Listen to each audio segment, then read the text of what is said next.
Adventures in Ford Model T Ownership Part 3, under the car. There's not much under here. There's an exhaust system, which is a pipe. It actually does have a muffler. There's a drive shaft, which is actually a torque tube arrangement, if you see, even before the Porsche 928.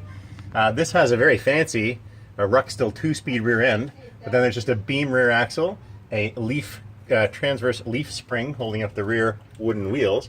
This is a very sophisticated 1919 Model T, so it has a 6-volt battery and over here a starter button and a starter, which is actually a little bit disappointing. I kind of wanted the even more primitive one.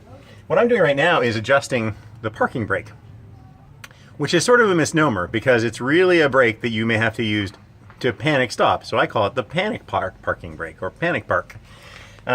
It's articulated by a rod that goes back to each rear wheel, which in this case had been rusted up and gnarly and kind of seized at all these joints, and also needs considerable adjustment because at full throw of this lever that's up here that articulates this back and forth. At full throw back, it actually had no brakes. The first time I went to move this car, it just kept moving, which was a good sign. I mean, it moved. It just didn't stop. So my first concern is to get it stopped. More interesting things, here are the suspension arms, effectively.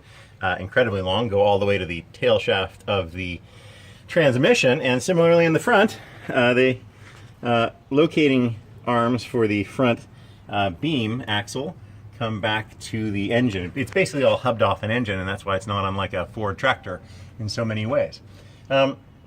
I'm just unlocking the whole puzzle of this thing. This one happens to have a new gas tank and what's called a sediment valve in the day, because fuel had so much crap in it, and you can drain the sediment whenever you need to. Here's another neat little thing. This is your oil level sensor system. When you open this petcock up and it drips out like that, you have enough oil. Pretty simple.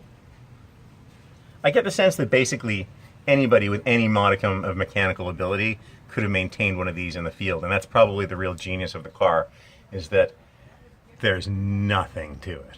Really nothing to it. And I got this as a car to ferry my family around, around Hollywood and Los Feliz around here, maybe take the family out for dinner.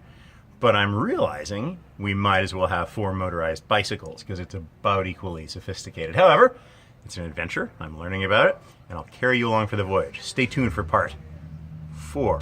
I don't know what it'll be about. It's the next thing I have to fix.